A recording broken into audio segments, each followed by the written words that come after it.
सभी देशवासियों को नमो बुद्धाय, जय भीम, जय संविधान। साथियों, आज के इस वीडियो में हम बेहद ही महत्वपूर्ण टॉपिक पर चर्चा करेंगे।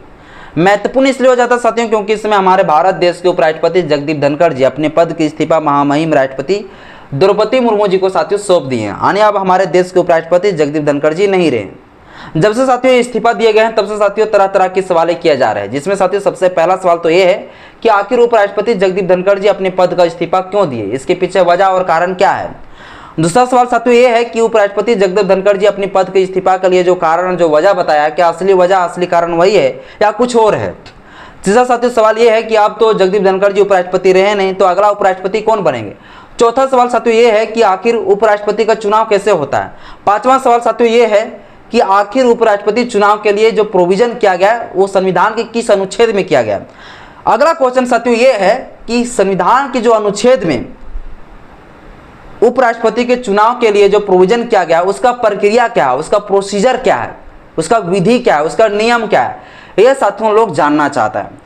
और इसके साथ साथ साथियों हम ये भी जानेंगे कि आखिर उपराष्ट्रपति जगदीप धनखड़ जी अपने कार्यकाल में जो है कैसा अपना कार्रवाई को चलाए हैं, अपना कार्यकाल उसका कैसा रहा।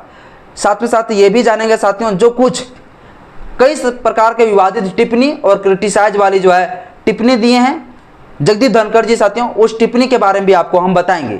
तो तमाम साथियों सवालों का जवाब आज के इस वीडियो में जो है हम आपको देंगे। बस मेरा छोटा सा अपील है, इस वीडियो को शुरू से अंत जरूर देखिएगा। वीडियो अच्छा लगे तो लाइक करेंगे, चैनल में पहली बार चैनल को सब्सक्राइब कर लीजिएगा, बेल आइकन प्रेस करिएगा ताकि जब वीडियो अपलोड करूंगा आपके पास तो टाइम पर नोटिफिकेशन पहुंचता रहे। सबसे पहले साथियों हम जानते हैं कि आखिर जगदीप धनखड़ जी अपने पद की इस्तीफा किस दिन और किस तारीख को दिया। तो यह साथियों जो है 21 जुलाई साथियों 2025 को 21 जुलाई 2025 को जो है अपने पद का साथियों इस्तीफा जो है जगदीप धनखड़ जी ने दिया। 21 जुलाई 2025 को 21 जुलाई 2025 को साथियों सोमवार का दिन था। कौन दिन? सोमवार के दिन साथियों अपने पद का इस्तीफा दिए। और ये जगदीप धनखड़ जी साथियों उस दिन इस्तीफा दिया जो साथियों आप लोग जानते हैं कि 2025 का साथियों पहला मानसून सत्र साथियों चलना शुरू हुआ था। मानसून सत्र साथियों चलना शुरू हुआ था, यानी 2025 का पहला मानसून सत्र जब चलना स्टार्ट हुआ तो उसी समय जो है साथियों जगदीप धनखड़ जी अपनी पद का जो है इस्तीफा साथियों सौंप दिया।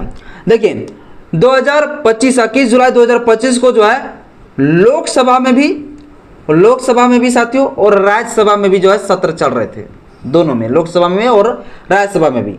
आप लोगों को पता है कि राज्यसभा का जो है सभापति थे। कौन सभापति थे साथियों? हमारे जगदीप धनखड़ जी सभापति थे। और साथ ही साथ क्या? उपराष्ट्रपति, साथ ही साथ उपराष्ट्रपति है ना, उपराष्ट्रपति। राज्यसभा का सत्र साथियों 21 जुलाई 2025 को चल ही रहा था। दिन भर साथियों जो है जगदीप धनखड़ जी अपना कार्रवाई सत्र को ठीक ठाक चलाते हैं।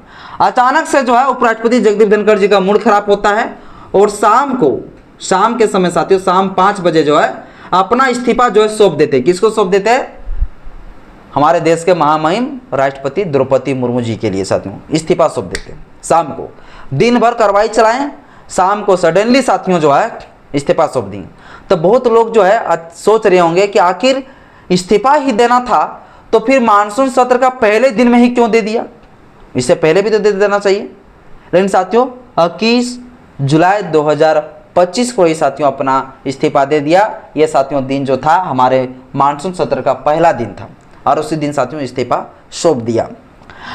उस दिन का साथियों अगर आप लोग वीडियो देखेंगे जो राज्यसभा में जो सत्र चल रहा था जिसमें कार्रवाई जो है हमारे उपराष्ट्रपति जगदीप धनखड़ जी कर रहे थे, उस दिन साथियों काफी जो है ना विवाद हुआ है। राज्यसभा में काफी ज्यादा साथियों वहां पर कंट्रोवर्सी का माहौल बन गया था। बहुत लोग ये भी मानसा लगा रहे हैं कि भैया कहीं ना कहीं उस दिन जो वहां पर इतना सारा जो विवाद हुआ राज्यसभा में हो सकता है उसी के परिसर में आके दे दिया होगा। लेकिन इसका साथियों हम जवाब देंगे बाद में, पहले आप लोग आगे देख लीजिए।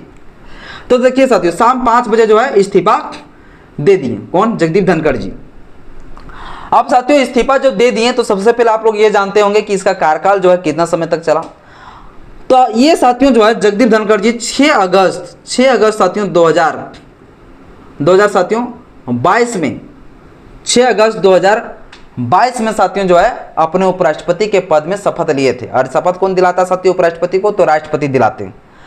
तो उपराष्ट्रपति के साथियों जो पद में जो है 6 अगस्त 2022 को जो है अपना पद के लिए साथियों ये शपथ लिए थे। और अब मोटा मोटी साथियों अगर देखा जाए तो ये 3 साल तक, अभी 6 अगस्त आता तो पूरा 3 साल होता, 3 साल तक जो है अपना एक कार्यकाल अपना संभाला साथियों। 3 साल तक जो अपना कार्रवाई को ये चलाएं और 3 साल में अपना इस्तीफा मतलब सौंप दिए। उपराष्ट्रपति का कार्यकाल जो होता है वो 5 साल का होता है, लेकिन ये जो साथियों 3 साल में ही जो अपना इस्तीफा को सौंप दिए। और जब साथियों ये इस्तीफा सौंपा गया तो उसमें साथियों एक कारण बताया गया। कारण क्या बताया गया? कि डॉक्टर का सलाह हमें मानना है, मेरा स्वास्थ्य जो है साथ नहीं दे रहा है। तो अपना साथियों जो है स्वास्थ्य से संबंधित, अपना बीमारी से संबंधित जो है अपना वजह और कारण बताया कि डॉक्टर मुझे अब आराम के लिए जो है एडवाइस दिए हैं, सलाह दिए हैं, इसलिए हम अपने पद को इस्तीफा दे रहे हैं। ये साथियों वजह बताया। और इस पर जो है बहुत लोग शक कर रहा है, सस्पेक्ट में है कि भैया ये जो वजह बताया ये सही नहीं हो सकता है, ऊपर से कोई प्रेशर रहा होगा। तो इसका साथियों हम आगे जवाब देंगे, ठीक ना। आप पहले देख लीजिए। तो 6 अगस्त 2022 को जो अपना पद के लिए ये जो है शपथ लिए थे और 3 साल के अंदर साथियों ये क्या हो गए? अपनी पद को छोड़ दिए, इस्तीफा मतलब दे दिए, ठीक ना। अब यहाँ पर कई सारे जो है सवाल खड़ा होता है। सवाल ये खड़ा होता है कि अब जो है अगला जो है उपराष्ट्रपति कौन बनेगा और वो उपराष्ट्रपति का चुनाव कैसे होता है। तो इसके लिए साथियों जो है संविधान की तरफ हम चलेंगे और ये संविधान को साथियों जो है पढ़ना पड़ेगा। देखिए ये भारत का संविधान नहीं है, मैं भारत का संविधान को साथ में रखा हूँ और इसी भारत के संविधान के तहत साथियों हम सब कुछ जो है जानने का प्रयास करेंगे, ठीक ना। देखिए साथियों ये भारत का जो संविधान है, इस भारत के संविधान का साथियों आर्टिकल 63 साथियों, आर्टिकल जो 63 है, आर्टिकल साथियों 63 आर्टिकल 63 साथियों जो है अनुच्छेद जो 63 है, इसमें साथियों लिखा गया है भारत का एक उपराष्ट्रपति होगा। भारत का क्या होगा? एक उपराष्ट्रपति होगा। तो भारत में साथियों जो उपराष्ट्रपति है इसी आर्टिकल के तहत, चूंकि इस आर्टिकल में ये प्रोविजन किया गया है कि भारत देश में क्या होंगे? एक उपराष्ट्रपति होंगे। इसके बाद साथियों आर्टिकल 64 को देखते हैं। आर्टिकल 64 क्या कहता है? आर्टिकल 64 एक एक करके साथियों मैं आपको समझाने का प्रयास करूंगा। आर्टिकल 64 क्या कहता है? आर्टिकल 64 में साथियों लिखा गया है कि उपराष्ट्रपति का राज्यसभा का पदेन सभापति होगा। इसमें साथियों साफ तरीके से कहा गया है कि जो आर्टिकल 63 के तहत जो हमारे देश का उपराष्ट्रपति बनेंगे वही हमारे देश का जो है राज्यसभा का सभापति भी होगा। सभापति भी होगा। ध्यान समझिए साथियों क्या लिखा गया। आर्टिकल 63 कहता है कि हमारे देश में जो है एक जो है उपराष्ट्रपति होगा और आर्टिकल 64 कहता है कि वही उपराष्ट्रपति जो है हमारे देश के राज्यसभा का सभापति भी होंगे। ये साथियों आर्टिकल जो 64 कहता है। आगे साथियों देखिए आर्टिकल 65 को भी थोड़ा समझ लीजिए। आर्टिकल 65 साथियों क्या लिखा गया? आर्टिकल 65 साथियों, आर्टिकल 65 में साथियों प्रोविजन किया गया है कि अगर राष्ट्रपति, हमारे देश के आदि राष्ट्रपति जो है किसी कारणवश अपनी पद को छोड़ता है या तो बीमार हो जाता है, अपनी कार्रवाई को कुछ दिन तक नहीं चला पाता है, तो वैसे स्थिति में राष्ट्रपति का भी जो है कार्यभार कौन संभालेंगे? तो वो साथियों उपराष्ट्रपति संभालेंगे। ये साथियों आर्टिकल जो है 65 में साथियों प्रोविजन ये किया गया है। अब साथियों हम थोड़ा आगे देखते हैं उपराष्ट्रपति का जो है निर्वाचन, उपराष्ट्रपति का साथियों निर्वाचन। अब आगे साथियों जो है हम जानते हैं कि इस्तीफा तो सौंप दिया। अब अगला देश का जो हमारा उपराष्ट्रपति बनेंगे तो उनके लिए चुनाव के लिए प्रक्रिया क्या है, उनका चुनाव कैसे होता है। अब ये साथियों जो महत्वपूर्ण जो है टॉपिक है, ये महत्वपूर्ण जो है विषय है। इस आर्टिकल को साथियों बहुत ही बेहतरीन तरीके से समझना पड़ेगा। आर्टिकल 66 साथियों, आर्टिकल 66 के तहत साथियों उपराष्ट्रपति के लिए क्या किए जाते हैं? चुनाव का प्रोसीजर इसमें लिखा गया है। इसमें साथियों प्रक्रिया लिखा गया है कि उपराष्ट्रपति का चुनाव कैसे होगा। तो उपराष्ट्रपति का साथियों जो चुनाव होता है वो साथियों होता है अनुपातिक प्रतिनिधित्व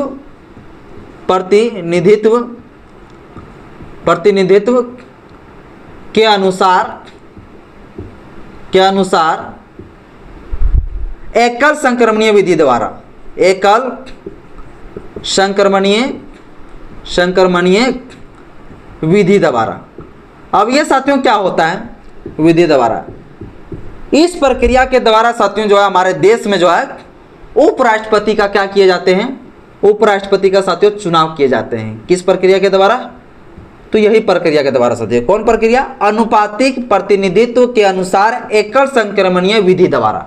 ये साथियों जो विधि है, इसी विधि द्वारा जो है हमारे देश के उपराष्ट्रपति के लिए जो है चुनाव किए जाते हैं। अब ये कौन विधि है, इस विधि को बढ़िया से कैसे समझेंगे, तो साथियों समझिए। जैसे साथियों मान लीजिए उपराष्ट्रपति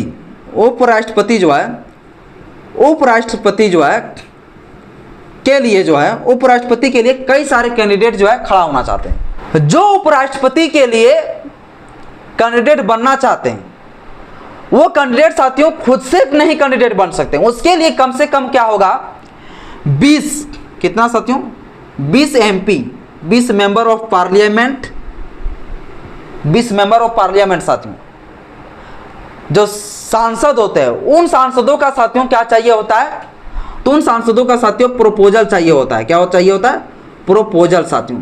अगर ये प्रोपोजल साथियों जो है, ये प्रोपोजल साथियों अगर नहीं मिलता है, अगर 20 कितना 20 MP का प्रोपोजल का मतलब क्या हो गया साथियों, मतलब 20 MP का प्रस्ताव सबसे पहले आएगा। 20 MP ऐसे MP रहेंगे जो साथियों जो है कैंडिडेट को खड़ा करेंगे। 20 MP का एकदम पूरा वहां पर प्रस्तावित होना चाहिए कि भैया 20 MP चाह रहा है कि हाँ यह व्यक्ति जो है उपराष्ट्रपति के लिए कैंडिडेट होना चाहिए। यह साथियों सबसे पहले प्रस्तावित के लिए जो 20 MP का जो है जरूरत होता है। जब वो कैंडिडेट के लिए 20 MP के लिए जब प्रोपोजल उसका पास हो जाएगा, तब साथियों जो है और 20 MP का जो है सपोर्टर चाहिए। क्या चाहिए, सपोर्टर साथियों, सपोर्टर चाहिए। देखिए प्रपोजल के लिए कितना चाहिए, 20 MP। जब तक ले 20 MP, जब तक ले 20 सांसद जो है, जब तक ये तय ना कर ले कि हम जो है इसी व्यक्ति को जो है उपराष्ट्रपति का कैंडिडेट देखना चाहते हैं, तब तक ले भैया वो कैंडिडेट भी नहीं बन पाएगा उपराष्ट्रपति के लिए। जब वो उपराष्ट्रपति के लिए कैंडिडेट के लिए जब वो खड़ा हो जाएंगे, जब 20 लोग जो है उसे प्रपोजल दे देंगे, तब साथियों और 20 लोगों का सपोर्टर चाहिए। मतलब कुल साथियों कितना, 40। जब तक साथियों 40 MP जो है पूर्ण तरीके से, जब तक साथियों 40 MP पूर्ण तरीके से जो है प्रपोजल और सपोर्टर के तौर पर जो है उस कैंडिडेट के समर्थन में नहीं खड़ा होगा, तब तक साथियों जो है वो उपराष्ट्रपति का कैंडिडेट नहीं बन सकता है। मान लीजिए ऐसे अगर आम साथियों ये प्रोविजन नहीं रहता तो हम क्या करते हैं, हम भी राष्ट्रपति के लिए खड़ा हो जाते, उपराष्ट्रपति के लिए तो कोई भी खड़ा हो जाता ना भाई। जिस तरह से प्रधानमंत्री के लिए, लोकसभा के चुनाव के लिए, विधानसभा के चुनाव के लिए कोई भी खड़ा हो जाता है, तो वैसा इसमें प्रोविजन नहीं है भाई।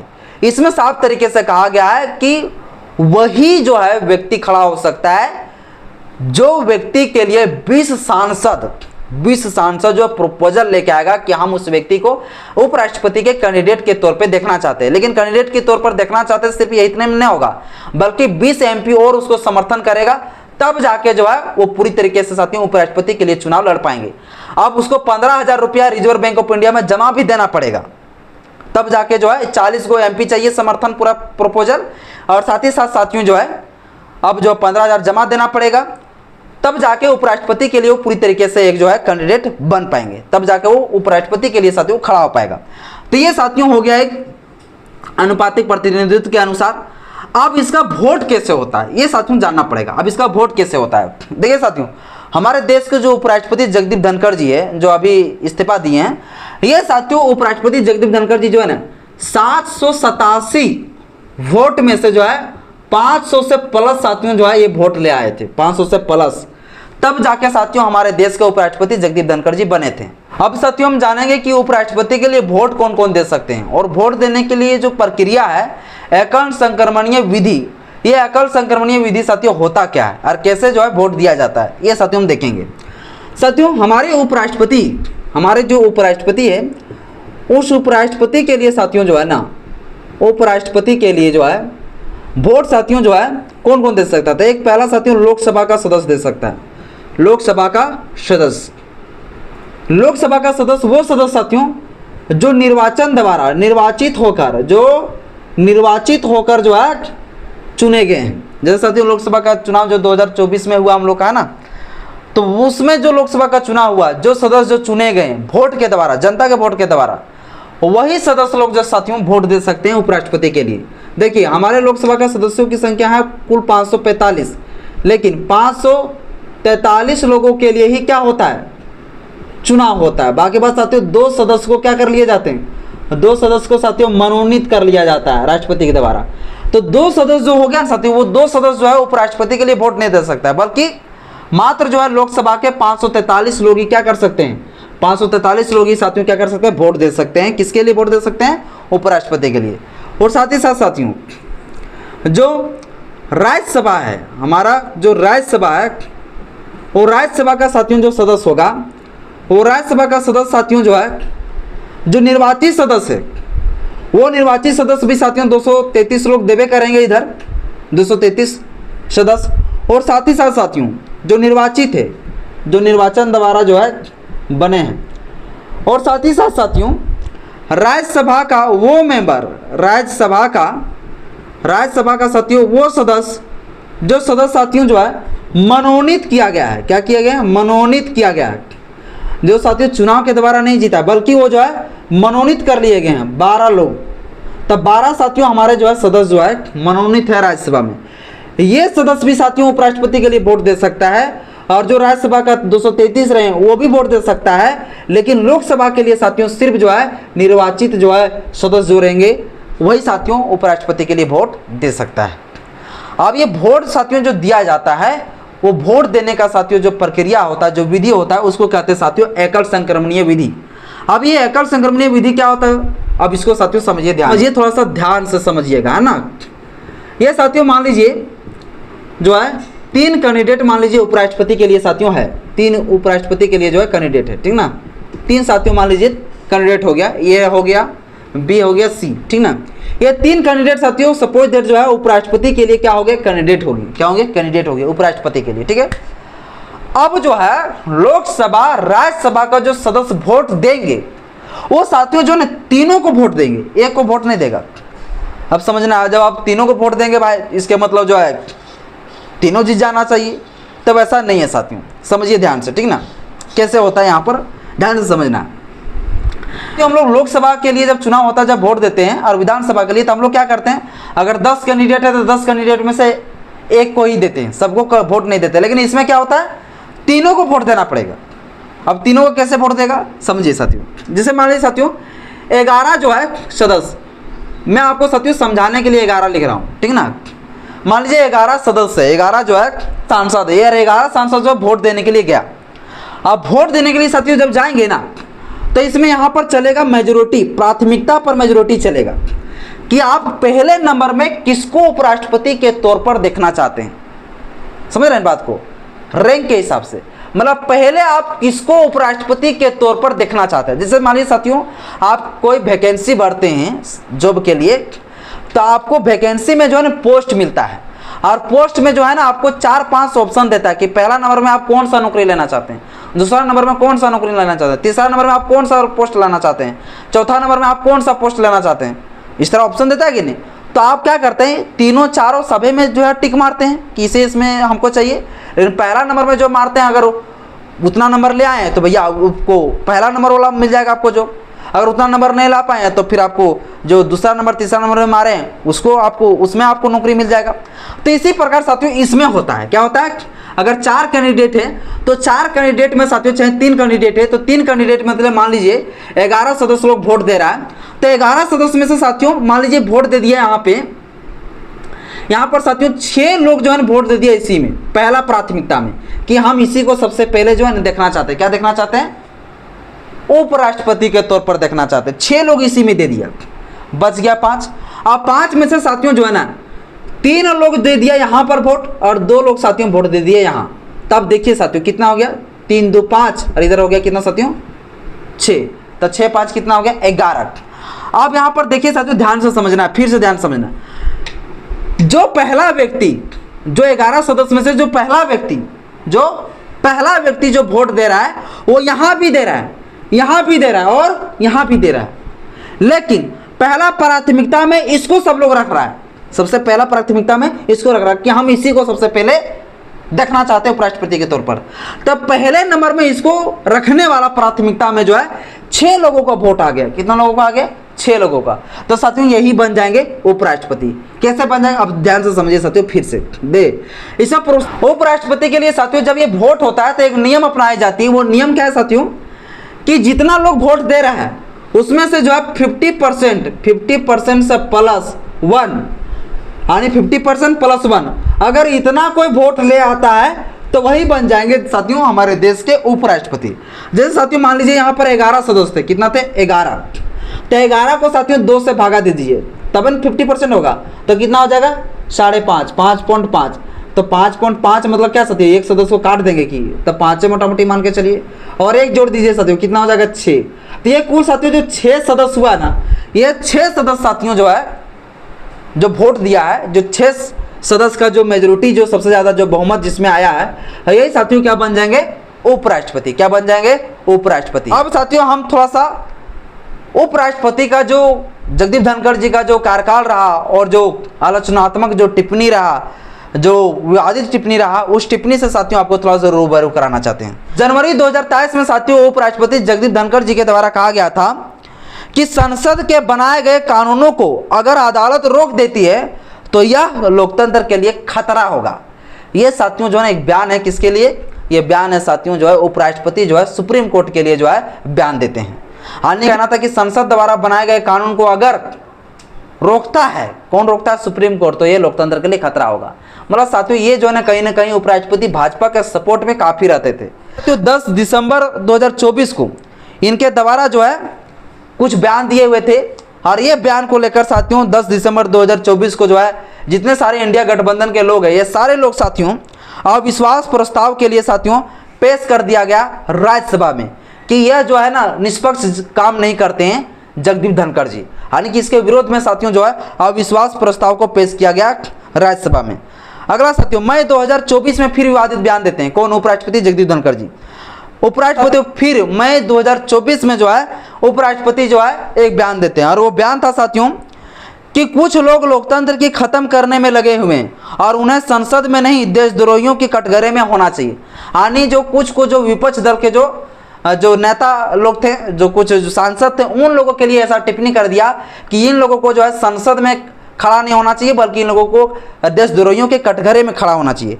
ये साथियों जो है इसका बयान था। इसके बाद साथियों जो है जगदीप धनखड़ जी जो है सीबीआई और ईडी के समर्थन में साथियों बयान दे दिया, यानी कि सीबीआई और ईडी जो है बहुत बढ़िया तरीके से जो है काम कर रहा है। उपराष्ट्रपति ने कहा कि सीबीआई और ईडी पर सवाल उठाना भारत के न्यायिक तंत्र को कमजोर करना है। ये साथियों जो उपराष्ट्रपति के द्वारा बयान दिए गए थे, जो कि साथियों इस बयान से साफ पता चलता था कि उपराष्ट्रपति भाजपा के काफी समर्थन में थे, भाजपा के साथियों काफी पक्षपाती करते थे। और जिस दिन ये इस्तीफा दिए साथियों, उस दिन भी तरह तरह की जो है टिप्पणी किए गए भाजपा के जो है राष्ट्रीय अध्यक्ष जो थे जेपी नड्डा के द्वारा साथियों मल्लिकार्जुन खड़गे के ऊपर। लेकिन फिर भी जो है ये मुंह एकदम बंद कर लिए, सेलो टेप मार लिए, और कुछ भी साथियों उपराष्ट्रपति जगदीप धनखड़ जी ने नहीं बोला। आने पूरी तरीके से साथियों जितना दिन अपना कार्यकाल चलाए, वो सारे कार्यकाल में जो है भाजपा के समर्थन में साथियों जो है इन्होंने बात को रखा। भाजपा के समर्थन में देश भारत के संविधान को बदलने वाली नीति में जो है इन्होंने साथियों बयान दिया, इसमें कोई शक नहीं। ये साथियों जो है इसका बयान सही साफ तरीके से पता चलता था। इसके बाद साथियों जब सुप्रीम कोर्ट के द्वारा जब कुछ जजमेंट दिए जाते थे, तो हर जजमेंट पर जो है इनका एक बड़ा खतरनाक टिप्पणी हो जाता था। ये साथियों जो है ना उपराष्ट्रपति जगदीप धनखड़ जी को आप उसका मानसा को पढ़ सकते हैं, और जो सत्र चलता था ना, उस सत्र में जो है ना पूरा भाजपा के समर्थन में रहता था भाई। यानी कोई भी जो है वो राज्यसभा या लोकसभा का सभापति हो या अध्यक्ष हो, उन लोगों को साथियों न्यूट्रल में रह के जो है ना सबको जो है बातों को सुनना चाहिए। लेकिन जितना दिन उन्होंने कार्यकाल चलाया साथियों, सारा कार्यकाल जो है सिर्फ एक लोगों के पक्ष में चलाया, एक लोगों का साथियों सबसे ज्यादा बात को लिया। और बाकी बात साथियों जो इनके द्वारा जो इस्तीफा दिए जा रहे हैं साथियों, ऐसा लगता है कि कुल मिला के जो है ना पूरा पाप का घड़ा भर गया उपराष्ट्रपति जगदीप धनखड़ जी का। उपराष्ट्रपति जगदीप धनखड़ जी को पूरा पता चल गया, अब अफसोस होने लगा होगा कि हम जो ठीक नहीं कर रहे हैं, हमें एक मानवता का जो है इंसानियत के नाते से जो है हमको निष्पक्षता से जो काम करना चाहिए, लेकिन हमने नहीं किया। इसलिए साथियों शर्म के मारे हो सकता है अपनी इस्तीफा दे दिया होगा।